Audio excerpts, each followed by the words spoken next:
মুলকের বাদশা ছিলেন ইব্রাহিম ইবনে আদহাম। কয়েকদিন পরে রাজত্ব ছেড়া দিছেন। রাত্র জঙ্গলে কাটে, দিন মরুতে কাটে, অথবা রাত্র মরুতে কাটে, দিন জঙ্গলে কাটে। বহু দিন পর্যন্ত বলখালারা অবস্থান করছেন, অপেক্ষা করছেন হয়তো ইব্রাহিম ভুল বুঝবে, আবার রাজত্বে ফিরে আসবে। কেননা তার মতো ন্যায়প্রাণ বাদশা ছিল না। যেমন মানুষ ভালো ছিল, সেও ভালো ছিল, কিন্তু ইব্রাহিম ফিরেন নাই, ফকির জীবন গ্রহণ করছে। কোন একদিন সে ঘুরতে ঘুরতে বস্ত্রায় তারই এলাকায় চলে আসছে, তো বস্ত্রার মানুষ তাকে ঘিরা ধরছে, ইব্রাহিম রাজত্ব ছেড়া ফকিরি কেন গ্রহণ করলে? এখন রাত জঙ্গলে, দিন মরুতে, দিন জঙ্গলে, রাত মরুতে, এই জীবন কেন তুমি গ্রহণ করলে? বলছে চারটা চিন্তা আমাকে পাগল বানায় ফেলছে। কয়টা? চারটা চিন্তা আমি পাগল। বলছে সেই চারটা চিন্তা কি? বলছে শোনো, মার পেটে যেদিন রু আসছে, সবকিছু লেখার সাথে সাথে দুটা জিনিসও লেখা হয়েছে। সেই দুটা কি জিনিস? কি বলে? আশাকিয়ুম আম সাঈদ, আমি নেককার না বদকার। ফালা আদরি মাযা কুতিব, আমি জানি না আমার ব্যাপারে কি লেখা হয়েছে।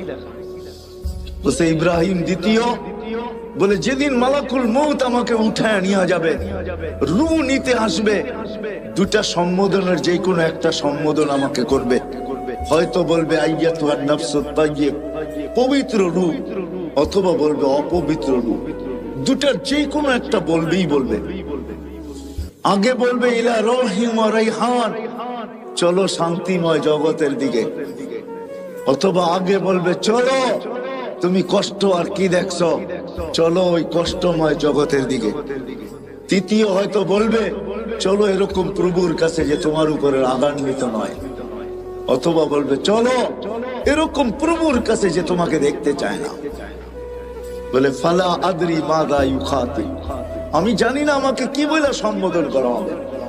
বলছে ইব্রাহিম তৃতীয়, বলে কবরে যাওয়ার পরে কেউ প্রশ্ন উত্তরের জবাব দিতে পারবে, কেউ পারবে না। যেমন বোবা মানুষগুলা কথা বুঝাইতে না পারলে হা হা করতে থাকে, যে জবাব না দিতে পারবে সেও হা হা করতে থাকবে। হা হা লা আদরি, আফসোস আমি জানি না। ইব্রাহিম আদম বলতেছে জানি না আমি জবাব দিতে পারবো কি পারবো না। এটা তৃতীয় ভাবনা, তৃতীয় চিন্তা। বলছে চতুর্থ, বলে কিয়ামতের দিন দুই দল করা হবে। ওয়া আম্মা মান উতিয়া কিতাবাহু বিয়ামিনি ওয়া আম্মা মান উতিয়া কিতাবাহু বিশিমালি, আসহাবুল ইয়ামিন আসহাবুশ শিমাল, ফারিকুন ফিল জান্নাতি ওয়া ফারিকুন ফিস সাঈর। এক দল জান্নাতে, এক দল জাহান্নামে। আমি জানি না বি আইয়িল ফারিকাইন, আমি কোন দলের অন্তর্ভুক্ত আমি জানি না। যখন চারটাই চার ভাবনা আমাকে পাগল বানায় দিছে, তো বসরার সমস্ত মানুষ চিৎকার দিয়া বলতেছে ইব্রাহিম শুধু তোমাকে পাগল বানায় নাই, আজকের থেকে তো তোমার কথা শুনে আমরাও পাগল, আমরাও পাগল, আমরাও পাগল হইতে বাধ্য। বাস্তবিক শেষ জায়গায় আমি চলে আসছি, আল্লাহকে পাওয়া। এই ছোট্ট জীবনটার উদ্দেশ্যই হলো আল্লাহ পাওয়া। কি কি পাওয়া? কি পাওয়া? আল্লাহকে পাওয়া।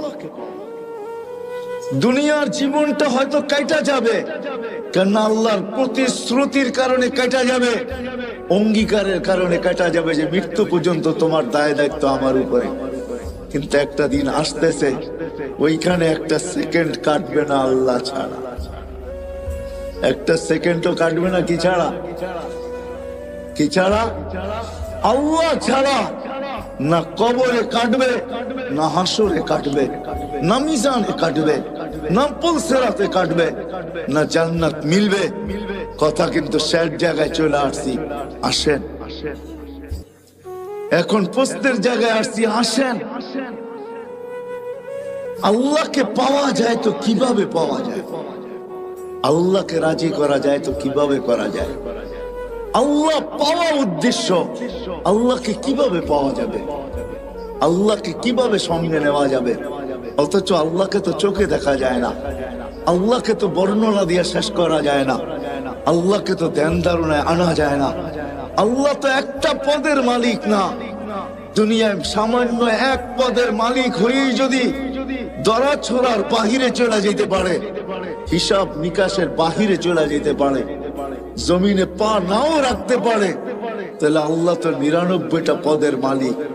শুধু আল্লাহ আল্লাহ না, আল্লাহ তো রহমান, আল্লাহ তো রহিম, আল্লাহ তো মালিক, আল্লাহ তো কুদ্দুস, আল্লাহ তো সালাম, আল্লাহ তো মুমিন, আল্লাহ তো মুহাইমিন, আল্লাহ তো আজিজ, আল্লাহ তো জব্বার, আল্লাহ তো মুতাকাব্বির, আল্লাহ তো খালিক, আল্লাহ তো বারি, আল্লাহ তো মুসাব্বিরুল গফফারুল কহ্হারুল ওয়াহ্হাবুর রাজ্জাকুল ফাত্তাহুল আলিমুল কাবিদুল বাসিতুল খাফিদুর রাফিউল মুইজ্জুল মুযিল্লুস সামিউল বাসীরুল হাকামুল আদলুল লতীফুল খবীরুল হালিমুল আযীমুল গফুরুশ শাকুরুল আলিকুল কবীরুল হাফিজুল মুকিতুল হাসিবুল জলিলুল করিমুর রকিবুল মুজিবুল ওয়াসি আল হাকিমুল ওয়াদুদুল মজিদুল বাঈসুশ শাহীদুল হক্কুল ওয়াকিলুল কবিয়্যুল মতিনুল ওয়ালিয়ুল الحميد الموصي المبدي المعين المحيي المميت الحي القيوم الواجد الماجد الواحد الأحد الصمد القادر المقتدر المقدم المؤخر الأول والآخر الظاهر والباطن الوالي المتوالي البر التواب المنتقم العفو الرؤوف مالك الملك ذا الجلال والإكرام المقسط والجامع والغني والمغني المانع الدار النافع النور الهادي البديع والباقي الوارث والرشيد الصبور جل جلاله আল্লাহ তো ৯৯টা পদের মালিক। এই জন্য আল্লাহ আমাদের জন্য সহজ করছেন যে আমাকে পাইতে যদি চাও মনে প্রাণে, আর আল্লাহ এটাও ওয়াদা করতেছেন ওয়াজাদতানি উতলুবনি তাজিদনি, আল্লাহ বলে আমাকে যদি পাইতে চাও, যেমন দুনিয়ায় মানুষ হাজারো জিনিস চায়, কিন্তু চায় পায় তো কয়টা পায় বলেন? যা চাইছি সবকিছু পেয়ে গেছি? কতটুক পাইছি কতটুক পাই নাই? হ্যাঁ, না পাওয়ার সংখ্যাই কত বেশি, অবর্ণনীয় বেশি, ঠিক না? পাওয়ার সংখ্যাটা বড়ই নগণ্য, ঠিক না? কিন্তু আল্লাহ বলতেছে শোন, উতলুবনি তাজিদনি, তুই আমাকে মন দিয়া পাওয়ার ইচ্ছা করে দেখ, তোর পাইতে হবে না, আমি আল্লাহ তোকে পাওয়ায়, আমি নিজে তোর হাতে ধরা দিয়া দিব, তোকে আমার বন্ধু বানায় নিব। আল্লাহকে চাইলে কিন্তু পাওয়া যায়, কিন্তু প্রশ্ন আমি তুলে দিছি, চোখে দেখা যায় না, ধ্যান ধারণায় আনা যায় না, বর্ণনা দিয়ে শেষ করা যায় না। পাবো তো আল্লাহকে কিভাবে পাবো? যদি আমার এই ছোট্ট জীবনটার উদ্দেশ্য শুধুমাত্র আল্লাহকে পাওয়া, নারীর জীবনের উদ্দেশ্য আল্লাহ পাওয়া, পুরুষের জীবনের উদ্দেশ্য আল্লাহ পাওয়া, যুবকের জীবনের উদ্দেশ্য আল্লাহ পাওয়া, হাটওয়ালার জীবনের উদ্দেশ্য আল্লাহ পাওয়া, বাজারওয়ালার জীবনের উদ্দেশ্য আল্লাহ পাওয়া, মেইলওয়ালার জীবনের উদ্দেশ্য আল্লাহ পাওয়া, ফ্যাক্টরিওয়ালার জীবনের উদ্দেশ্য আল্লাহ পাওয়া, অফিসওয়ালার জীবনের উদ্দেশ্য আল্লাহ পাওয়া, আদালতওয়ালার জীবনের উদ্দেশ্য আল্লাহ পাওয়া, ঘরওয়ালার জীবনের উদ্দেশ্য আল্লাহ পাওয়া, বাড়িওয়ালার জীবনের উদ্দেশ্য আল্লাহ পাওয়া, রোডওয়ালার জীবনের উদ্দেশ্য আল্লাহ পাওয়া, ঘাটওয়ালার জীবনের উদ্দেশ্য আল্লাহ পাওয়া। যেইখানে মানুষ রূপে পা দিল তার জীবনের উদ্দেশ্য হলো আল্লাহ পাওয়া। আল্লাহ বলে আমাকে পাবে তো পাবে কিভাবে? তা আল্লাহ সহজ করছেন। আল্লাহ বলে আমাকে যদি পাইতে চাও আর আমাকে পাওয়ার জন্য যদি তুমি চেষ্টা কদম বাড়াইতে চাও, তাইলে শোনো, আমাকে পাবে। কোথায় পাবে? বলছে আমার বন্ধুর গোলামির ভিতরে আমাকে পাবে। আমার বন্ধুর গোলাম হয়ে যাও, মুহাম্মদুর রাসূলুল্লাহর গোলাম হও, মুহাম্মদুর রাসূলুল্লাহর আদর্শকে আদর্শ বানাও, ক্যারিয়ারকে ক্যারিয়ার বানাও, লাইফ স্টাইলকে লাইফ স্টাইল বানাও। মুহাম্মদুর রাসূলুল্লাহ সাল্লাল্লাহু আলাইহি ওয়াসাল্লামের জীবনকে তুমি তোমার জীবনীকে তোমার জীবন বানাও। যে আমার বন্ধুর রঙে রঙবে, তো আরবের ওই হাদিসই সত্য, যেটাকে কোন কবি তার কবিত্বের ভাষায় বলছিলেন क्या वफा तूने मोहम्मद से तो हम तेरे हैं, ये दुनिया क्या चीज है, लौह कलम तेरे हैं। আল্লাহ বলতে চাইতেছেন আমার বন্ধুর গোলাম হয়ে দেখ, আমি তোর হয়ে যাব।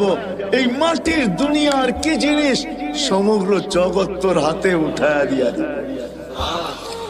এটারই প্রমাণ সাহাবায়ে কেরাম দিছেন যে দেখো তোমরা যান্ত্রিক জিনিসকে হ্যাক করো, মেশিন দিয়া মেশিন হ্যাক করো, আল্লাহ আমাদের হাতে সব উঠায়া দিছেন। আমরা ইশারা করতে দেরি, সূর্য হ্যাক হইতে দেরি হয় না। কি দিয়ে হ্যাক করছেন? হ্যাঁ, সূর্য মনে হয় সামিয়ানার উপরেই, ঠিক না? কত দূরে? কত? আরে বলেন না, 9,30,00,000 মাইল দূরের সূর্যকে ইশারা দিয়া কি করতেছে?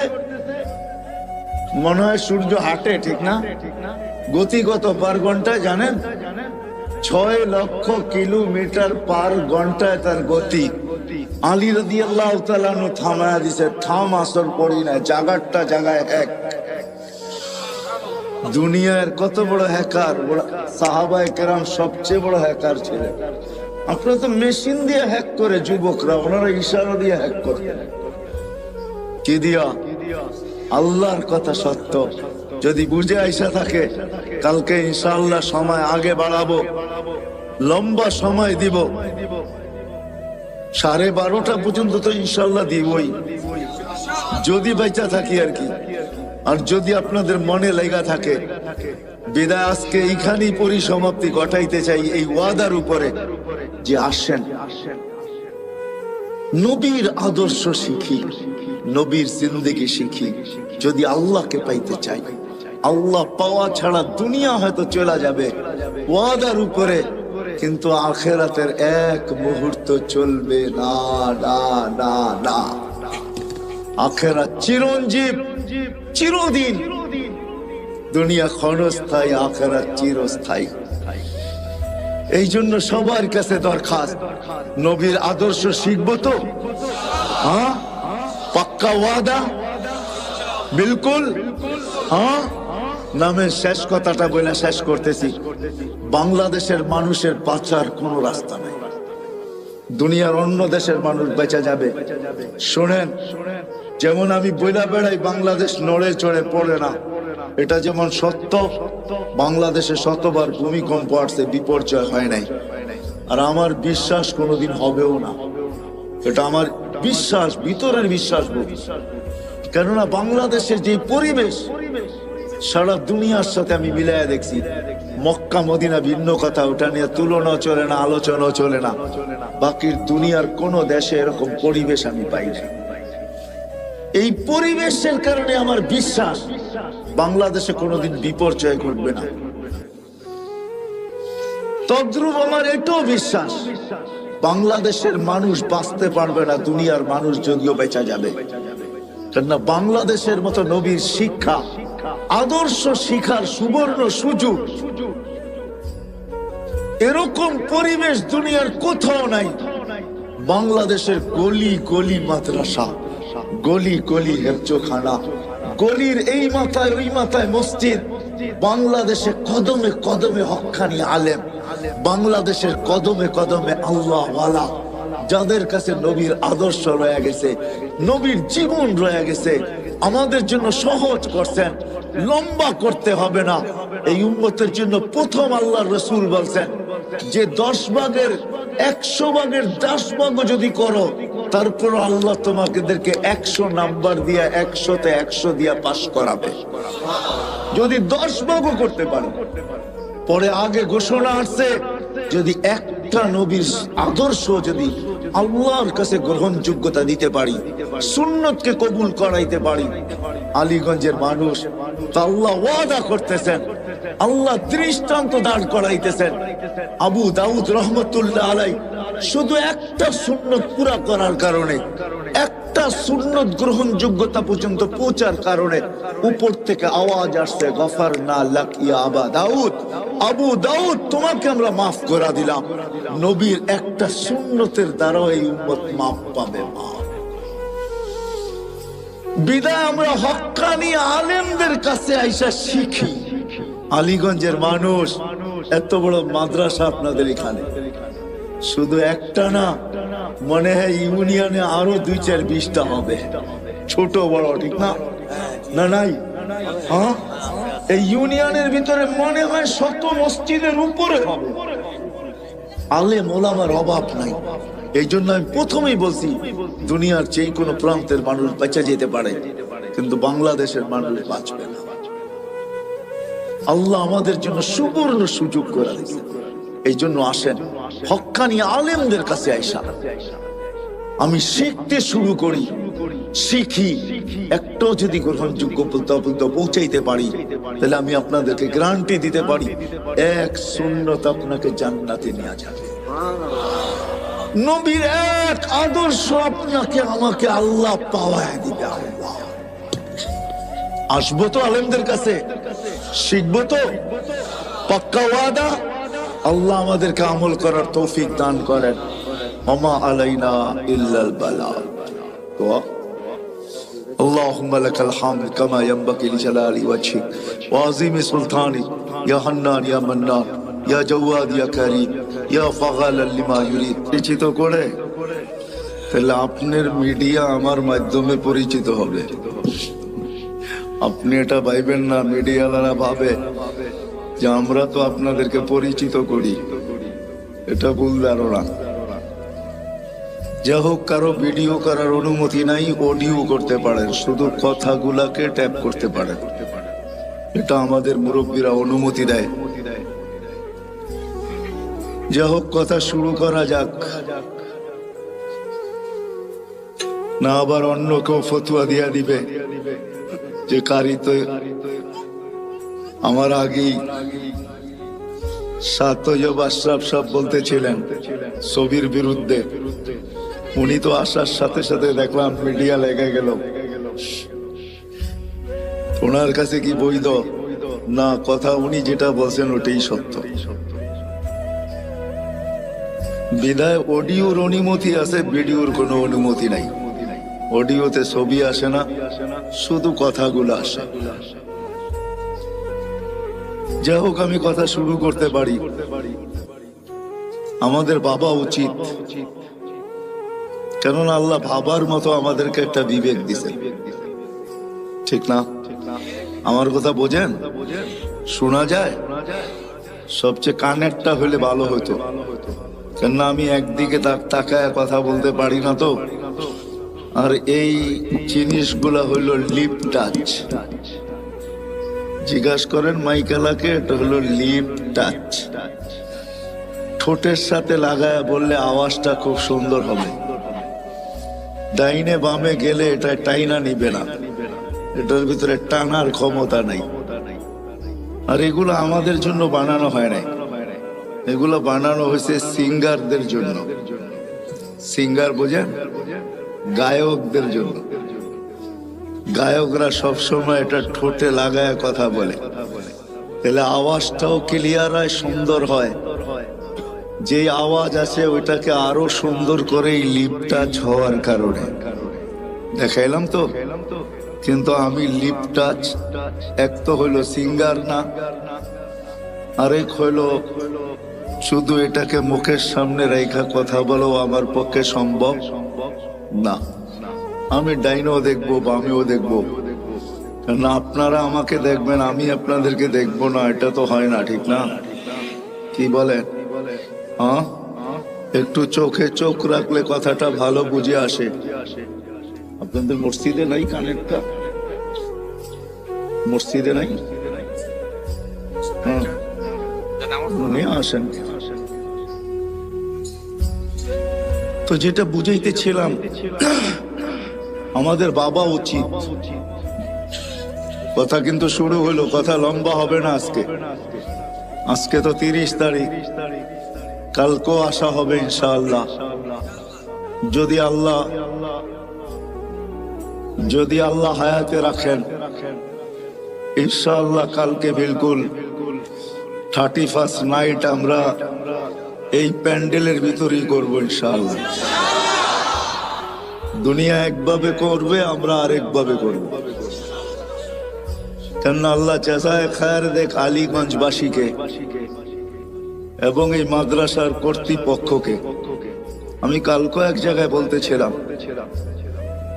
যে আমরা নতুন বৎসরকে স্বাগত জানাবো, কিন্তু এমন ভাবে জানাবো না যে আল্লাহ নারাজ না হয়ে যান। কেননা আল্লাহর সাথে পায়রা ওঠা সম্ভব না। আল্লাহ প্রমাণ দিলেন 2 বছর ধরে আমাদেরকে যে ছোট্ট একটা ভাইরাস মানুষের একটা শরীরের তুলনায় এটার কোনো পার্সেন্টেজ আসে না। আসে নাকি? কি বলেন আপনারা? তো শিক্ষা দীক্ষা, পার্সেন্টেজ আসে? কিন্তু এই আলীগঞ্জ মাদ্রাসার সভাপতি সাবি করুণায় আক্রান্ত হয়েছে। যখন সে আসার পরে আমার সাথে মার্কাজে দেখা হয়, তা আমাকে বলতেছে, ভাই এটা যে কি জিনিস, যে আক্রান্ত না হয়েছে সে ছাড়া কেউ বুঝবে না। যখন অক্সিজেন কমতে থাকে আর তাকে ভেন্টিলেটরে দিতে হয়, তখন সেই জানে। অথচ এত ক্ষুদ্র ভাইরাস যার 20 লক্ষ একত্রিত করলে 1 গ্রাম ওজন হয় না, যার ছোট্ট একটা ভাইরাস দিয়ে আল্লাহ 2020-এ 750 কোটি মানুষের সমস্ত কিছু, বিবেক, বুদ্ধি, বিদ্যা, ব্রেন, টেকনোলজি, সব কিছুকে জিরোর নিচে নিয়ে আসে। ঠিক না? হ্যাঁ, সত্য তো। তাহলে ওই আল্লাহর সাথে পায়রা উঠা যাবে না।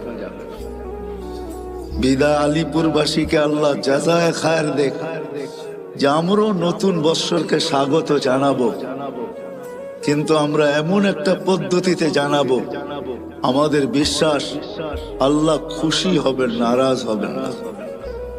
ঠিক না? কি বুঝাইতে পারলাম? সারা দুনিয়ার মতো আমরা এটাকে স্বাগত জানাবো না। এই জন্য কালকে ইনশাআল্লাহ কথা লম্বা হবে, সময় অনেক দিব যদি বেঁচে থাকি। আজকে কিন্তু কথা লম্বা হবে না, অল্পতেই শেষ হয়ে যাবে, কিন্তু ধ্যান দিয়া শুনলে বুঝে আসবে আশা করি। আর আমার কাছে তো সুর নাই, এটা তো পুরা নারায়ণগঞ্জ কেন দুনিয়া জানে আমার কথা এরকম কাটা কাটাই হবে। আমি চেষ্টা করব আপনাদেরকে বুঝাইতে। বিদায় যেখান থেকে চলতে শুরু করছিলাম যে এই মানুষটার বাবা উচিত, যাকে আল্লাহ এরকম একটা ব্রেন দিছে। মানুষ বলতে শুধু আপনারা না, মানুষ হিসাবে সমগ্র মানুষের বাবা উচিত, যাকে আল্লাহ এরকম একটা ব্রেন দিছে। কেমন ব্রেন? ব্রেন বোঝেন তো? এরকম একটা ব্রেন দিছেন যে ব্রেনটার দ্বারা মানুষ দুনিয়াটাকে আজকে এতটুকু উন্নত করলো, এতটুকু উন্নত, এতটুকু টেকনোলজি সমৃদ্ধ, এতটুকু বিজ্ঞান সম্মত যে আমরা এটার জন্য মরতেও রাজি, মারতেও রাজি। ঠিক না? আমার কথা মনে হয় বোঝেন নাই। মরতেও রাজি, মারতেও রাজি। চলেন 2-4টা জ্যান্ত কাহিনী শোনাই। এই বছর আমি আমেরিকায় ছিলাম, যখন আমাদের শাটডাউন চলতেছিল তখন আমি আমেরিকায় যাই। অক্টোবরের মনে হয় 22-23 তারিখে আমি আমেরিকার থেকে আসছি। প্রতিবারই কিছু না কিছু জিনিস আমাকে খুব কাঁদায়। এইবারও একটা কাহিনী আমাকে কাঁদাইছেন, আর আমিও কাঁদতে বাধ্য হয়েছি। আমি একটা জানাজায় শরীক হয়েছি। ওই ছেলেটা মেক্সিকো দিয়ে আমেরিকাতে ঢুকছে, বেশি দিন হয় নাই, 1 বছরও এখনো পুরা হয় নাই, হয়তো 5 থেকে 6 মাস হবে। কেননা সে 2 থেকে 2.5 মাস জেলেই ছিল। বাহির হয়ে আসার পরে আর তার মৃত্যুর মাঝে মাত্র 3টা মাস ছিল। সে 30 লক্ষ টাকা দিয়ে আমেরিকাতে ঢুকছে।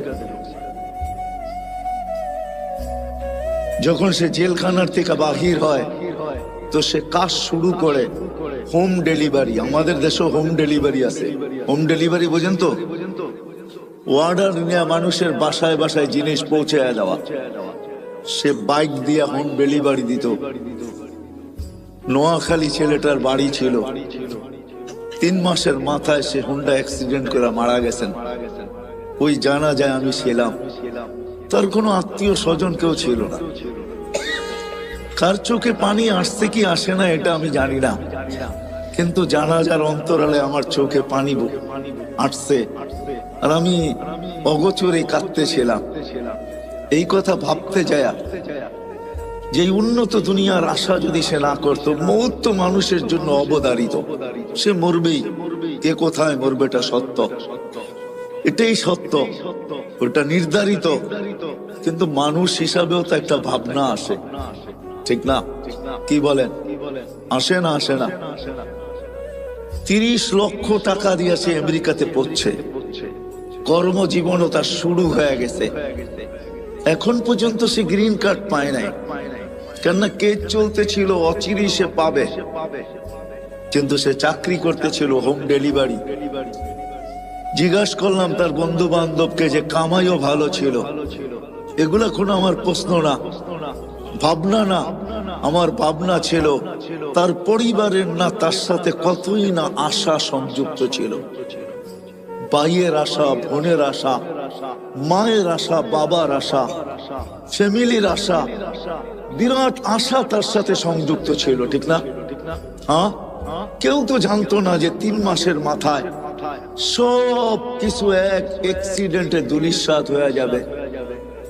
তারও তো ব্যক্তিগত আশা ছিল, ঠিক না? তাহলে এটাই সত্য। এই ব্রেনটাই কিন্তু দুনিয়াটাকে উন্নত করছে, যেটার জন্য আমরা মরতেও রাজি, মারতেও রাজি। এরকম আরো কয়েকটা কাহিনী আছে যা আমার সাথে ঘটছে। 2019-এর কাহিনী। 2 ছেলে যখন জেলখানার থেকে বাহির হওয়ার পরে আমার সাথে সাক্ষাৎ হয় লস এঞ্জেলিসে। আমি জিজ্ঞেস করলাম, তোমরা জেলখানায় গেলে তো কেন গেলে? তো বললো, আমরা মেক্সিকো দিয়ে ঢুকতেছিলাম, পুলিশের হাতে চলে গেছি। আজকে জেলখানার থেকে বাহির হয়েছি, আমাদের এখানে কেউ নাই। বিদায় আমরা নির্বাচিত করছি এখানে কোনো মার্কাজ আছে কিনা। মার্কাজই আমার সাথে তাদের দেখা হয়, নাস্তার টেবিলে, নাস্তার দস্তরখানে। তাদের চেহারা, পোশাক, চুল, কোনোটাই এটা আমি মিলাইতে পারতেছিলাম না যে তারা আমেরিকাতে বসে আছে। যখন জিজ্ঞাসা করলাম তো বললো যে আমরা মেক্সিকো দিয়ে আমেরিকাতে ঢুকতেছিলাম। আমি জিজ্ঞাসা করলাম, কোথায় মেক্সিকো, কোথায় বাংলাদেশ? তোমরা এখানে মেক্সিকো আসলে তো আসলে কি করে? তো বললো যে আমরা প্রথম মেক্সিকো আসি নাই, আমরা প্রথম ভেনিজুয়েলায় আসছি। ভেনিজুয়েলার থেকে 10 থেকে 15টা দেশ পাড়ি দিয়ে আমরা মেক্সিকোর জঙ্গলে আসছি। ওইখান থেকে আমরা আমেরিকাতে ঢুকছি। তো আমি বলতেছিলাম, তোমাদের সাথে কে ছিল? তোমরা 2 জনই ছিলে? তো বলতেছিল, না হুজুর, আমরা 2 জন ছিলাম না, বাংলাদেশে 3 জন ছিলাম। আমি বললাম যে আরেকজন কোথায়? তো 2 জনের চোখের পানি ছেড়া দিয়ে বলতেছিল, হুজুর, সে মেক্সিকোর জঙ্গলে হারায় গেছে, জানি না তার জীবনের পরিণতি কি করছে। আমি প্রশ্নের দিকে আপনাদেরকে নিয়ে যাইতেছি যে এই মানুষটার ভাবা উচিত যাকে আল্লাহ এরকম একটা প্রেম দিলেন,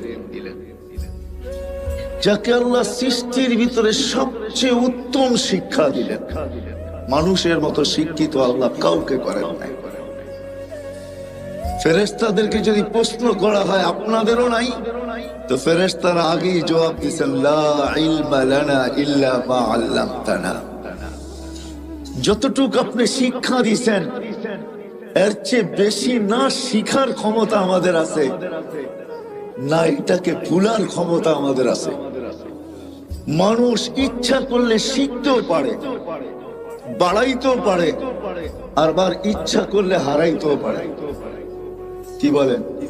কত ডাক্তারি তো পাওয়া যাবে, ডাক্তারি বিদ্যা পড়ার পর সত্ত্বেও প্র্যাকটিস না করার কারণে, কোন হাসপাতাল বা ক্লিনিকের সাথে সংযুক্ত না হওয়ার কারণে, বাপদাদার ব্যবসার সাথে যুক্ত হওয়ার কারণে 2-10 বছর পরে সবকিছু ভুলে গেছে, সব হারিয়ে গেছে। এখন তাকেই ডাক্তারের শরণাপন্ন হইতে হয়। এমনকি ছোট্ট একটা রোগের ওষুধ পর্যন্ত সে লিখতে পারে না। ওই মানুষ যাকে আল্লাহ এরকম বিদ্যা দিলেন, ইচ্ছা করলে বাড়াইতেও পারে, ইচ্ছা করলে হারাইতেও পারে। যাকে এরকম ব্রেন দিলেন, যাকে এরকম চিন্তা ক্ষমতা দিলেন, যেই মানুষটাকে আল্লাহ কুদরতি হাতে তৈরি করলেন। সমগ্র সৃষ্টির জন্ম বৃত্তান্ত ভিন্ন। আলিপুরের মানুষ, আমাদের জন্ম বৃত্তান্ত ভিন্ন। সমগ্র সৃষ্টিকে আল্লাহ একটা শব্দ দিয়ে তৈরি করছেন, 2 অক্ষরওয়ালা একটা শব্দ। আল্লাহ বলছেন কুন, কাফ নুন কুন। বলতে দেরি, ফাকান হইতে দেরি হয় নাই। চাই সেটা ক্ষুদ্র থেকে ক্ষুদ্র হোক, যেমন করুণার জীবাণুর মতো, যেটাকে খালি চোখে তো দূরের কথা, মাইক্রোস্কোপ দিয়েও দেখা যায় না। এটাকে জুম করতে হয়, জুম বড় করতে করতে তারপরে এটাকে চোখে দেখা যায়। যার কারণে দেখবেন আপনার টেলিভিশনে এত বড় বড়, ঠিক না, কাটা কাটা দেখা যায়, তাই না? এই জন্যই তো আমরা কেউ মাস্ক পরে আসি না, ঠিক না? যদি মাস্ক থাইকেও থাকে তো এটা জ্যাবে আছে, কেননা আমরা টেলিভিশনে এত বড় বড় দেখি আর ভাবতে থাকি এত বড়টা কি নাকের ছিদ্র দিয়ে যাবে? আমার নাকের ছিদ্রটা তো এত বড় না, বিদায় এটা নাক দিয়া যাবে না। খামাখা কি দরকার 2 টাকার একটা মাস্ক খরচ করার, ঠিক না? এই জন্যই মনে হয় পড়ি না আমরা। তো যেটা আমি বুঝাইতেছিলাম আপনাদেরকে, যে মানুষটার উচিত সমগ্র ক্ষুদ্র থেকে ক্ষুদ্র, এটা কোন দিয়া তৈরি, আর বিশাল থেকে বিশাল ওই সৃষ্টি যেটাকে হুকুম দিলে আল্লাহ নিজেই বলছেন লাউ আমারতুল মালাইকা আইয়াকুলাস সামাওয়াতি ওয়াল আরদ। একটা ফেরেশতা আমার কাছে রাখা আছে, যদি সমগ্র সৃষ্টিকে খাইতে বলি, লা আকালা বিলুকমা, একটা লোকমা বানায় ভিতরে নিয়ে নিবে। ওটাকে আল্লাহ তৈরি করছেন শুধু একটা শব্দ দিয়া। 6 দিনে সমগ্র সৃষ্টিকে কমপ্লিট করছেন। আপনাকে আমাকে কোন দিয়া তৈরি করেন নাই, কোন শব্দ দিয়া তৈরি করেন নাই, কুদরতি হাত দিয়া তৈরি করছেন। প্রত্যেককে আল্লাহ 10 মাস সময় নিয়ে তৈরি করছেন। এমন না যে 10 মাসের ভিতরে সমগ্র নারী পুরুষকে আমি সৃষ্টি করে ছেড়া দিলাম, তা না।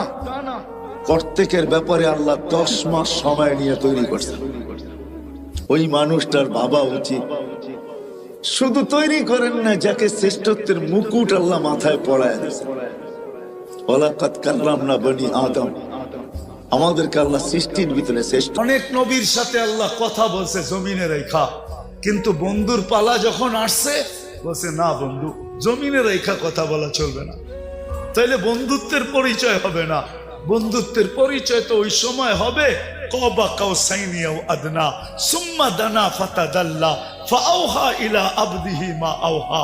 আরশের উপরে উঠে আসেন, পাশে বসেন, আপনি আমাকে দেখবেন, আপনি বলবেন আমি আপনাকে দেখব, আর আপনি আমি বলবো। এটা হবে বন্ধুত্বের পরিচয়। উম্মতে মুহাম্মাদি যে রসুল আরশে যায় আমাদেরকে ভুলে নেয়, আরশে যায় ভুলে নেয়। আল্লাহ সালাম দিছে বন্ধুকে, মনটা খারাপ হয়ে গেছে, আল্লাহ বুঝা ফেলছে মন কেন খারাপ, যে আমাকে তো সালাম দিলেন আমার উম্মত। আল্লাহ বলে আজীব আজীব, তো এইখানে উম্মত, জমিনে উম্মত, সব আকাশে উম্মত, সব জায়গায় উম্মত, আরশের উপরে উম্মত, আমার পাশে বয়ে উম্মত। লানত আমাদের জিন্দেগির উপরে। যুবক, তোমাদের পায়ে হাত দিয়া বলি, মনে চায় বুঝাইতে বুঝাইতে জানটা দিয়া দে। তারপরও যদি আমার জাতি বসত, বলছে উম্মত যদি এই টেবিলে না ওঠে তো কোথায় উঠবে?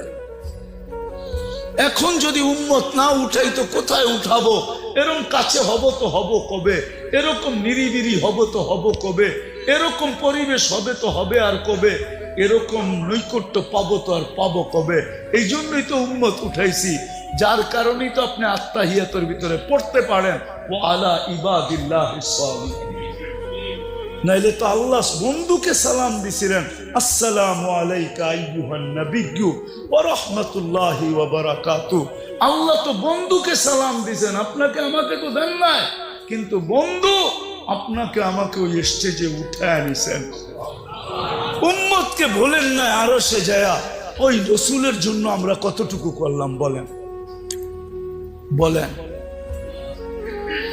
যিনি দুনিয়াতে আসতে দেরি সেজদা করে আমাদেরকে মেসেজ দিতে দেরি করেন নাই, কিছু না করত এই উম্মত 5 ওয়াক্ত নামাজই পড়তো।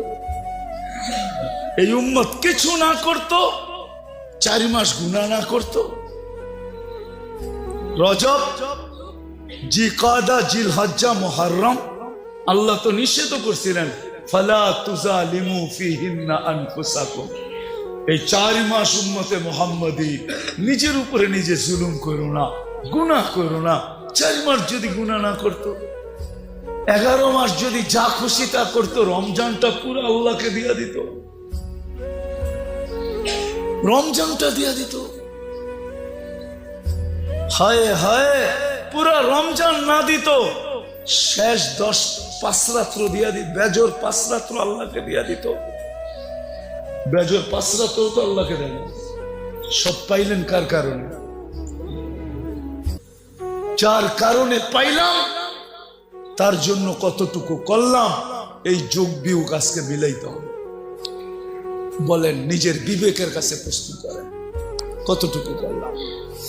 আজকে ওই নবীর আদর্শ ছাড়ার কারণে, নবীকে ভুলা যাওয়ার কারণে, আল্লাহকে ভুলা, এটা আমি মনে করি যে আল্লাহ বলে আমারটা তো আমি মাফ করে দিব, কিন্তু বন্ধুরটা করবে। আজকে আমরা মুহাম্মদুর রাসূলুল্লাহ সাল্লাল্লাহু আলাইহি ইসলামের ইজ্জত রাখি নাই, যার কারণে সব থাকা সত্ত্বেও আমরা আজকে নির্যাতিত। আমার মন বলে এই কারণেই আমরা নির্যাতিত, নাইলে আমরা নির্যাতিত হইতাম না। নাইলে আমরা নির্যাতিত হব তো হব কেন? আল্লাহ নিজেরটা মাফ করে দিবে, কিন্তু বন্ধুরটা না। বন্ধুর এই জন্যই তো আল্লাহ রসুল বলছে, এক জমানা আসবে আমার উম্মত 5টা জিনিসকে ভালোবাসবে, 5টা জিনিস ভুলা যাবে। ইউহিব্বুনাল হায়াত ওয়া ইয়ানসাউনাল মাউত, জীবন ভালোবাসবে, মৌত ভুলা যাবে। ইউহিব্বুনাদ দুনিয়া ওয়া ইয়ানসাউনাল আখিরাহ, দুনিয়া ভালোবাসবে, আখিরাত ভুলা যাবে। ইউহিব্বুনাল কুসুর ওয়া ইয়ানসাউনাল। ও মানুষ, সমগ্র সৃষ্টির জন্য সুখের যেরকম পরিবেশ রাখছি, ও মানুষ তোর সুখের জন্য আমি দিনের পরিবেশ রাখছি। তুই দিনের পরিবেশে সুখী হবি, দিনের পরিবেশ ছাড়া তুই সুখী হবি না। আজকে আমাদের জীবনটা একা একই না, ব্যাচেলার বেশি দিন থাকা যায় না, বেশি দিন থাকলে আবার মানুষের কথাও শুনতে হয়। চিরকুমার শব্দ একটা বাংলায় আছে, কিন্তু এই চিরকুমার বলে আর কি, কিন্তু আঙ্গুল যে কতগুলা ওঠে ওটা আর দেখে না, শুধু বলে চিরকুমার। মানুষ অনেকজনে কয় মালপত্রই নেই, চিরকুমার থাকবে না তো থাকবে কি? ঠিক না? মনে হয় বুঝাইতে পারি না আপনাদেরকে। তো চিরকুমার শব্দ যদিও থাকে, কিন্তু মানুষ ব্যাচেলার থাকতে পারে না। মানুষের জন্য জীবনে 2টা পার্ট থাকে, নারীও থাকে, পুরুষও থাকে। 2টা পার্টই মানুষের। মানুষ, আমরা মানুষ, আমাদের সংসার, আমাদের ফ্যামিলি, আমাদের জীবনটা, এটাকে সুখে থাকার জন্য আল্লাহ আমাদেরকে দিনের পরিবেশ দিছেন। বুঝাইতে পারলাম?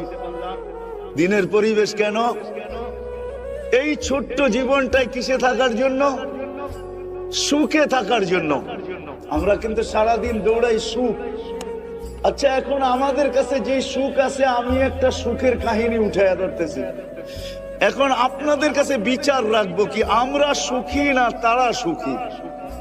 আগে আমি কাহিনী তুলে ধরি। 3 দিন পর্যন্ত ঘরে চুলা জ্বলে নাই, খেজুরের বিচিও ছিল না যে একটু চাবায়া পানি পান করবে। 4র্থ দিন ঘরের অভিভাবক যাইতেছেন তো বলতেছেন, দোয়া করো আজকে যেন কিছু জুটে। সকাল গড়ায়া দুপুর, দুপুর গড়ায়া বিকাল, বিকাল গড়ায়া সন্ধ্যা, কিন্তু ঘরের মানুষটা শুধু বারবার তাকায়া দেখতেছে কখন আসবে, কখন আসবে, কখন আসবে। কেননা বাচ্চাগুলার চিৎকার আর দিলে মানতেছে না, কানে বারবার বাচ্চাদের চিৎকার আসতেছে খিদার। সন্ধ্যা যখন ঘনায় গেছে, সন্ধ্যা হয়ে গেছে, আর ঘরের মানুষটা যখন ফিরতে ছিল, পর্দা উঠে দেখে আসতেছে, চেহারাটা মলিন, হাত 2টা খালি। চেহারাটা মলিন, হাত দুইটা, আরে বোঝেন আমার কথা, চেহারাটা মলিন, হাত দুইটা খালি। যখন একবারে কাছে চলে আসছেন, এখন আর পর্দা নষ্ট হবে না, তো আওয়াজ দিছেন আলী। এইবার মনে হয় নামটা চিনছেন। আওয়াজ দিছে কি আলী, চোখে চোখ পড়ছে, জিজ্ঞাসা করছে চেহারাটা আলী, চেহারা মলিন কেন? তো হাত উঠে দেখাইছে ফাতেমা মা ওয়াজাদনা শাই, কিছু পাই নাই, আজকেও ক্ষুধার্ত থাকতে হবে। তো ঘরের মানুষটা চিৎকার দিতেছে আলী ওয়াজাদনা শাকারনা লাম নাজি সাবারনা, পাবো তো শুকরিয়া আদায় করব, না পাবো তো সবর করব। দোনো অবস্থায় আল্লাহ আমাদের সাথে। আলী, যাদের সাথে আল্লাহ থাকে তাদের চেহারা ফালা ইউনাসিবু লানা আন নাকুনা মাহজুন। আল্লাহ আলী, যাদের সাথে আল্লাহ থাকে তাদের চেহারা মলিন হওয়া শোভা পায় না। তোমার চেহারা মলিন, তো মলিন বলেন। তারা সুখী না আমরা সুখী? আমরা সুখী? কি আমাদের বাংলাদেশে কোন পরিবার এরকম একটা চিত্র তুলে ধরতে পারবে? আগেরটা শুনেন, আরো আজীব লাগবে। বলতেছে আলী হাসবে তো দরজা খুলবো, নাইলে খুলবো না। হাসবে তো দরজা খুলবো। আলী রাদিয়াল্লাহু তাআলা আনহু হাইসা দিছেন, দরজা খুলা দিছেন। পরেরটা আলী রাদিয়াল্লাহু তাআলা আনহু নিজে বলতেছে ফাতেমা সাররাত ওয়া তাবাসসামাত, আমি দেখতেছি ফাতেমা মুস্কি মুস্কি হাসতেছে আর খুশিতে নাচতেছে। অথচ চতুর্থ দিনের ক্ষুধার্ত স্বামীকে স্বাগত জানাইতেছে। মন জিততে হবে, স্বামী যেন না বুঝতে পারে যে আমি ব্যথিত হয়েছি। তো মুস্কি মুস্কি হাসতেছে। আলী রাদিয়াল্লাহু তাআলা আনহু বলতেছে, আলী রাদিয়াল্লাহু তাআলা আনহু বলতেছে আমি আর পারি না, পারলাম না। কাঁধে হাত রেখা বললাম রাহিমাল্লাহু ইমরাআতান, তোর মতো মেয়েদেরকে আল্লাহ রহমতের বৃষ্টির ভিতরে ডুবায়া দেখ। দাখালা যাওজুহা বাইতাহা সাররাত ওয়া তাবাসসামাত, এই অবস্থায় ঘরে ঢুকলাম আর তুই মুস্কি মুস্কি হাসিস। তো বলতেছে আলী আগেরটা শোনাবো, তুমি শুনাইছো আমিও একটা শোনাবো। তো বলছে আলী তুমি যখন ঘর থেকে বাহির হয়ে যাও তো হাজিনতু ওয়া তাশাওয়াকতু, তুমি যখন বাহির হয়ে যাও তো আমার চেহারাটা মলিন হয়ে যায়। আলী আমি সারাদিন তোর রাস্তা দেখতে থাকি, তুই কবে আজ কখন আসবি? আলী রাদিয়াল্লাহু তাআলা বলতেছে ফাতেমা এই জন্যই কি এক টোকায় দরজা খুলে দিস? তো বলছে আলী ঠিক বলছিস, তুই আসার আগে দরজায় পিঠ লাগায় দাঁড়ায় যাই, টোকাটা যেন দরজায় না পড়ে আমার পিঠে পড়ে, এক টোকায় খুলে দিতে পারি। তো বলছে ফাতেমা এটা শিখলি তো শিখলি করতে কা? আব্বা প্রথম দিনই বলে দিছে ফাতেমা ফাতেমা ফাতেমা ফাতেমা। আলী সারাদিন পরিশ্রম করে আসবে, তোদের জন্যই জোগাড় করার জন্য সকালে বাহির হবে আলী। আলীও আমার কলিজার টুকরা। ফাতেমা আলী যেন দরজা খটখটাইতে না হয়, এক টোকায় যেন খুলে দিতে পারিস। ওই দিন থেকে আলী দরজায় পিঠ লাগায় দাঁড়ায় থাকি, এক টোকায় যেন খুলে দিতে পারি। ও যাত্রাবাড়ির আর কাজলার মানুষ, আল্লাহ দিন দিছেন এই ছোট্ট জীবনটা নারী পুরুষ সুখে থাকা, দিনের ভিতরেই সুখ। সময় আমার হাতে নাই, নাহলে হাজারো কাহিনী আমার সাথে ঘটা আপনাদেরকে আমি শুনাইতে পারি। হায় হায় ডেকি বলে আকাশে গেলেও বাড়া বাঁধে দান বাঁধে, ঠিক না? একটা প্রবাদ বাক্য আছে, ঠিক না?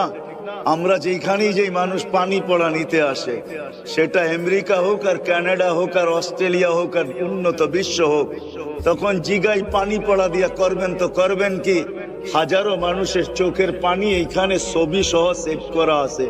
যদি পেন ড্রাইভের মতো খোলা যেত তাহলে ওয়াজের দরকার ছিল না, বড় একটা স্ক্রিন লাগায়া দিতাম, যেটাকে কি বলে প্রজেক্টর লাগায়া দিতাম, আর কম্পিউটারে ঢুকায়া দিতাম, আর আপনারা দেখতে থাকতেন আর কাঁদতে থাকতেন। আমিও কাঁদছি, আপনারাও কাঁদতে থাকতেন যে আমেরিকার মতো জায়গায় থাইকা তুমি এত দুঃখী। এইখানে তো মানুষ মনে করে সবাই সুখী। এখন তো দেখি তোমরা আমাদের চেয়ে কোটি গুণ বেশি দুঃখী, আমরা এর চেয়ে বেশি সুখী। ওই সময় ওই কথা মনে ওঠে আহমদ ইবনে হাম্বল রাহমাতুল্লাহ আলাইহি, আইনা আবনা আদ-দুনিয়া মিন হাদিহিল লাদ্দা। আরে আমাদের এই জীবনের সুখের থেকে রাজা বাদশার সন্তানরা কোথায়? আমরা যেই সুখী, দিন দিছেন সুখে থাকার। এই জন্য সম্মিলিত জীবন, নারী পুরুষ সম্মিলিত জীবন, বরং এখন নারীর সংখ্যা পুরুষের চেয়ে বেশি। এই জন্য সম্মিলিত জীবনে যদি দিন না আসে তাহলে লাইফ তো হবে কিন্তু হ্যাপি হবে না। আজকে আমাদের ঘরে সুখের সমস্ত উপকরণ আছে। শীতের দিন যাত্রাবাড়ি নিয়ে, কাজলা নিয়ে অধিকাংশ ঘরে পাওয়া যাবে। যাদের ঘরের ভিতরে ঠান্ডা পানির গিজার আছে, কিন্তু গরম পানির গিজার আছে, কিন্তু জিজ্ঞাসা করেন তুমি গরম পানি দিয়ে ডেলি গোসল করো, তোমার ভিতরে সুখ কতটুক? এটাও সুখের উপকরণ। সে বলবে আমি গোসল গরম পানি দিয়ে করি বটে, কিন্তু আমার কাছে সুখ নাই। সুখের সমস্ত উপকরণ আছে কিন্তু আমাদের জীবনে সুখ নাই। সুখ যদি থাকতো তাহলে পত্রিকায় কোনোদিন এই কথাগুলা উঠতো না, কোনোদিন মিডিয়ায় আসতো না। কোনোদিন দুনিয়ার সবচেয়ে উন্নত দেশ সুইডেন, সবচেয়ে উন্নত দেশ, সুইডেনের ভিতরে সরকারি কানুন আছে, আপনি সরকারিভাবে আত্মহত্যা করতে পারেন। আপনি যদি দরখাস্ত করেন, সরকার আপনার দরখাস্তকে অনুমোদন দিবে, সরকারিভাবে আপনাকে আত্মহত্যার সুযোগ দিবে। লোক আসবে, আপনি যেইভাবে চাবেন ওইভাবে আপনাকে বিদায় করে দিবে। সার্চ দেন মোবাইলে, তারপরে সত্যায়িত করেন। হায় হায়, উন্নত দেশের লোকগুলা কোনোদিন আত্মহত্যা করতো না। সুখের উপকরণ থাকলে সুখ হয় না। সুখের জন্য আল্লাহ আমাদেরকে দিয়েছেন দিনের পরিবেশ। যত বেশি দিনদার হবে অত বেশি সুখী হবে। সুখী উপকরণ আছে, নাই তো আমাদের জীবনে শব্দ সুখটা নাই, সুখ আমাদের শব্দটা নাই। উপকরণ আছে, আসবাব আছে, সব আছে, কিন্তু সুখ নাই। সুখ শব্দটা আমাদের জীবনে নাই। হ্যাপি কে কে আছে, কিন্তু বাট আমাদের জীবনে হ্যাপিত্ব নাই। হ্যাপি কে কে লেখা আছে, কিন্তু হ্যাপি শব্দটা আমাদের জীবনে নেই। You are no happy. আপনিও বলবেন যে আমিও হ্যাপি না, আমিও হ্যাপি না। হ্যাপি নাই কেন? দিনের পরিবেশ নাই। এই জন্য দিন দিছেন আল্লাহ আমাদেরকে এই ছোট্ট জীবনটা সুখে থাকার। একটা মাত্র দেখাইলাম আপনাদেরকে, বিবেচনা করেন ওনারা সুখী ছিল না আমরা সুখী, ওনারা হ্যাপি না আমরা হ্যাপি। অথচ ওই দিনই আলী হাসান হুসাইনকে নিয়ে যাওয়া হয়েছে আল্লাহ রসুলের কাছে। ইয়া রাসূলুল্লাহ, চতুর্থ দিন হইতে চললো, শেষ হইতে চললো, হাসান হুসেনের মুখে কিছু জুটে নাই, আর রাখা যায় না। আল্লাহ রসুল কাপড় উঠে দেখাইছেন, আমার পেটেও পাথর, আমার ঘরেও কিছু নাই, কিন্তু কলিজার টুকরাকে সওয়া, কান্না তো সওয়া যায় না। তো বলছেন নিয়ে আসো হাসান, আসো। জিব্বা বাহির করে দিয়া বলছে চুষতে থাকো। একটু চুষার পরে বলছে নানা যান পেট বেড়ে গেছে, আর চুষবো না। বলছে হোসাইন তুমি আসো। হয় হয়, যার মুখের ভিতরে এমন জিব্বা তার পেটে পাথর, তারপরও সুখ। আসেন, আমার কথা শেষ। যদি ছোট্ট জীবনটা সুখী হইতে চাই, আমাদের দুনিয়ার জীবনের দুইটা পার্ট, একটা নারী একটা পুরুষ, দুজনকে দিনদার হইতে হবে। আর যদি দুইজন দিনদার না হইলো, একজন দিনদার হইলে হবে না। গাড়ির চাক্কা একটা হাওয়ায় আছে আর একটা পাংচার, আপনি চালায় নিয়ে যাবেন, একটু পরে গাড়িও যাবে, আপনিও যাবেন। দুটোই হাওয়া থাকতে হবে, দুজনই দিনদার হইতে হবে। আজকে সন্টেক মহিলা মাদ্রাসা একটা, এরকম প্রত্যেক গলি গলি হওয়া দরকার ছিল। আমরা নতুন শিক্ষা, আধুনিক শিক্ষায় আমরা বিরোধী না, কিন্তু আধুনিক শিক্ষা যদি একটা শব্দ ডিকশনারিতে দেখি, জেনারেল শিক্ষা মানে কি? হ্যাঁ, জেনারেল মানে কি? হ্যাঁ, কি? তো সাধারণ জিনিস নিয়ে তো গৌরব করা যায় না, ঠিক না? আমার আওয়াজটা দেখেন না, দোলের মতো। এটা নিয়ে তো আমি গৌরব করতে পারি না যে আমার আওয়াজ একবারে শুনিয়ে আসছে কুকিলের মতো। এটা নিয়ে সাধারণ শিক্ষা নিয়ে আবার কি গৌরব করা যায়? জেনারেল মানেই তো সাধারণ। কি ডিকশনারি তো এটাই লেখা, ঠিক না? কি আমি কি ভুল অর্থ বলতেছি? বাংলা ডিকশনারিতে জেনারেলের অর্থ দেখেন সাধারণ শিক্ষা। সাধারণ নিয়ে আবার গৌরব করে কি করে? আমরা এটার বিরুদ্ধে না। আপনি সাধারণ শিক্ষা শিখেন, কত শিখবেন শিখেন, কিন্তু হ্যাঁ, যতটুক না হইলেই নয়, যতটুক দিনদারি না হইলে আমি সুখী হব না, আমার সন্তান সুখী হবে না, আমি ফ্যামিলিগত সুখী হব না, বাপ হইয়া সুখী হব না, মা হইয়া সুখী হব না। এতটুক শিক্ষা কমসে কম আমাদেরকে এই সনটেক মাদ্রাসা থেকে নেওয়া উচিত।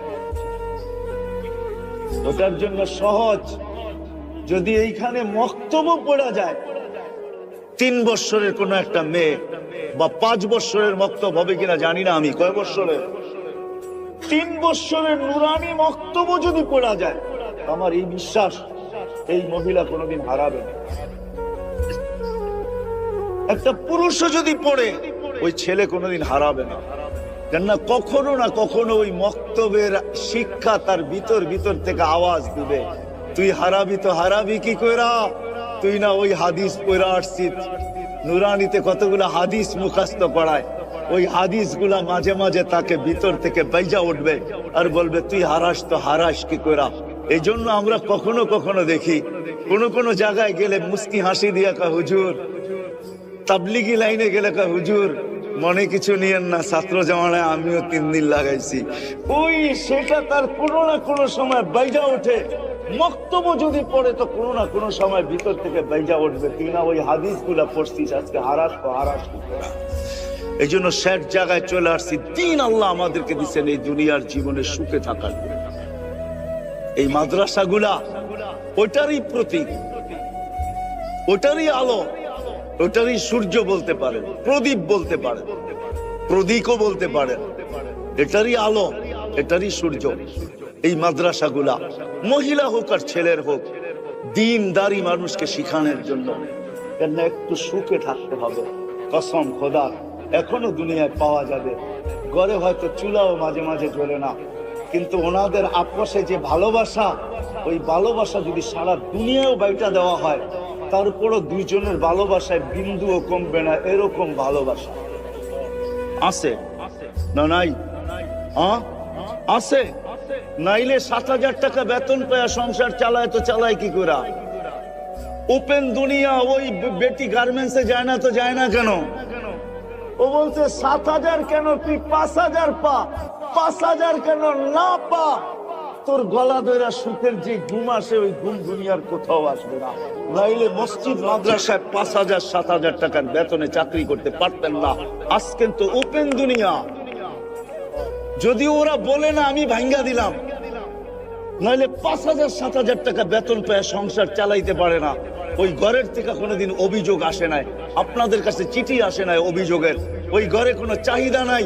যদিও ছোটবেলার একটা ডাইজেস্টের পড়া মনে উঠছে, এই জন্য বলি, ওইখানে লেখা ছিল সকিনার আর স্বামীর সাথে ঈদ করা হইল না। তো পড়তে পড়তে কাহিনীটা এমনই ছিল, ঢাকা শহরে ইমামতি করে ঈদের দিন তো ঈদ পড়াইতে হয়, রোজার ঈদ বাড়ি যেতে যেতে বরিশাল যেতে যেতে পরের দিন সকালে নামে ঈদ পানি, কুরবানি ঈদের দিন ঈদের পরে নামাজ পড়ায় যেতে যেতে ঈদ শেষ। স্বামীর স্ত্রীর আগ্রহ ছিল যে স্বামীর সাথে যদি একটা ঈদ হইতো, কিন্তু হইতে আগ্রহ থাকতে থাকতে নিজে দুনিয়ার থেকে চলে গেছে। তো বাড়ির কেউ লেখছে সকিনা, নাম তো আর সকিনা না, লেখছে আর কি যে সকিনার আর স্বামীর সাথে ঈদ করা হলো। তো আমিও নিচে লেখা দিছি, হ্যাঁ ঈদ করবে একদিন সকিনা, জান্নাতে তার ঈদ আমরা খাবো, তার ঈদ হবে, ইনশাআল্লাহ হবে। যেমন মুসা আর ঈসা আলাইহিস সালামের ওলিমা আমরা 100,000 দিন খাবো, টানা 1000 দিন ঈসা আলাইহিস সালামের ওলিমা আল্লাহ আমাদেরকে খাওয়াবে। আমাদের নবীজিরও 3 ওলিমা আল্লাহ আমাদেরকে খাওয়াবে। কেননা 3 জন বিবি জান্নাতে, এখনো চলে গেছেন। দুনিয়াতে তো বিয়ে হন নাই, পান নাই, উনি চলে গেছে, ওইখানে হবে অনুষ্ঠান। ওই দিন ওলিমা আমরাও খাবো, আইটেম আল্লাহ পাক করবে, জান্নাতে পাক হবে না। ওই দাওয়াত তো আল্লাহর পক্ষ থেকে হবে। তো আমিও বলি সকিনার ঈদ হবে, কিন্তু ওই খুশিতে আমরাও থাকবো ইনশাআল্লাহ। এই জন্য আসেন, দিন দিছে আল্লাহ এই দুনিয়া একটু সুখে থাকার জন্য, আর দিন দিছেন ওই পুরীতে সুখের ঠিকানা জান্নাতকে এইখান থেকে অ্যালটমেন্ট করানোর জন্য, লুইপা নেওয়ার জন্য, এইখান থেকে বুকিং দেওয়া যাওয়ার জন্য, এইখান থেকে নিয়ে যাওয়ার জন্য। আল্লাহ আমাদের সবাইকে যতটুকু বললাম এটুকুর উপরে আমল করার তৌফিক দান করেন। সকিনার আর স্বামীর সাথে ঈদ করা হইল না, তো পড়তে পড়তে কাহিনীটা এমনই ছিল। ঢাকা শহরে ইমামতি করে ঈদের দিন তো ঈদ পড়াইতে হয়, রোজার ঈদ বাড়ি যেতে যেতে বরিশাল যেতে যেতে পরের দিন সকালে নামে ঈদ পানি, কোরবানি ঈদের দিন ঈদের পরে নামাজ পড়ায় যেতে যেতে ঈদ শেষ। স্বামীর স্ত্রীর আগ্রহ ছিল যে স্বামীর সাথে যদি একটা ঈদ হইতো, কিন্তু হইতে আগ্রহ থাকতে থাকতে নিজে দুনিয়ার থেকে চলে গেছে।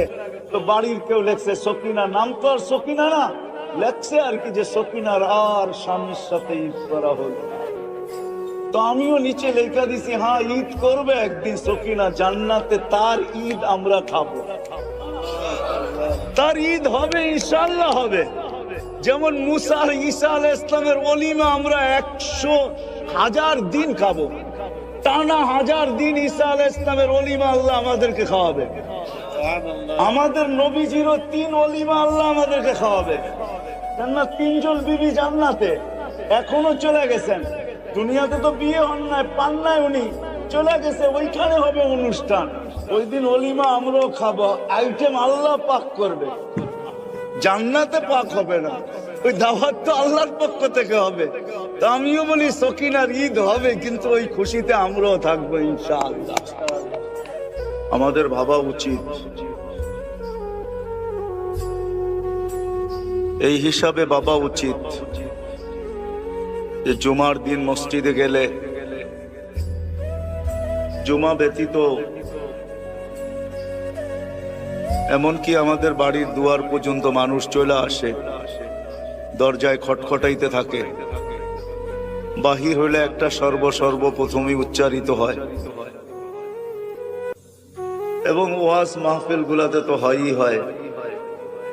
সব সময় আমাদের পুরা সমাজে একটা কথা নিয়ে চর্চা চলতে থাকে, কেউ পক্ষে চর্চা করে, কেউ বিরুদ্ধে করে, সেটা হলো দ্বীন। কি আমার কথা বোঝেন? ঠান্ডা ঠান্ডা হবে কিন্তু সুরমুর হবে না, আমার কাছে নাই করতে গিয়ে দিব। সেই শব্দটা হলো দ্বীন। দ্বীন বহুত আলোচিত, ঠিক না? পক্ষেও আলোচনা হয়, বিরুদ্ধেও আলোচনা হয়, ঠিক না? কিন্তু আমি বিবেকওয়ালা মানুষগুলাকে প্রশ্ন করব, কেন আল্লাহ আমাদেরকে বুঝার মতো একটা ব্রেন দিছেন, আমরা বুঝি। আল্লাহ তৈরি করে নিজেই বলছেন, ব্রেনকে তৈরি করে আল্লাহ নিজেই বলছেন, মা খালাকতু আতইয়াবা মিনক, তোর চেয়ে উত্তম কোন জিনিস আমি বানাইনি, ওয়ালা আসমানা মিনকা, ব্রেনের চেয়ে দামি কোনো জিনিস নেই। আছে নাকি? একটা স্ক্রু যদি ঢিলা করে দেয় তাহলে আমরা দূরের থেকেই দেখাইতে থাকি, ঠিক না? কথাবার্তার ধরন যদি নাও বোঝে তো পরিচিত মানুষ দূরের থেকে দেখাইতে থাকে এরকম করা। কি বোঝায়? যে একটু ঢিলা আছে, যদিও এখন ঠিক বলতেছে, একটু পরেই কিন্তু উল্টায়া যাবে।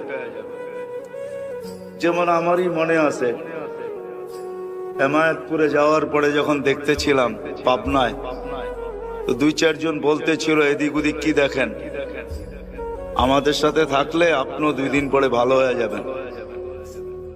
অথচ ওনাদেরকে ভর্তি করানো হয়েছে কেন, আর আমি বা গেছি কেন?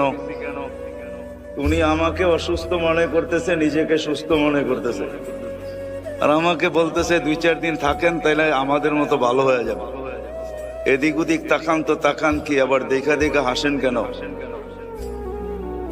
আল্লাহ এটার চেয়ে দামি কোনো জিনিস বানানো নাই, দামি কোনো জিনিস দেনও নাই, ঠিক না? এটা বড় দামি। বিদায় বিবেকমান মানুষগুলোকে আমি প্রশ্ন করব, নারী হোক পুরুষ হোক, বিবেকটা দিছেন আল্লাহ ভাবার জন্য।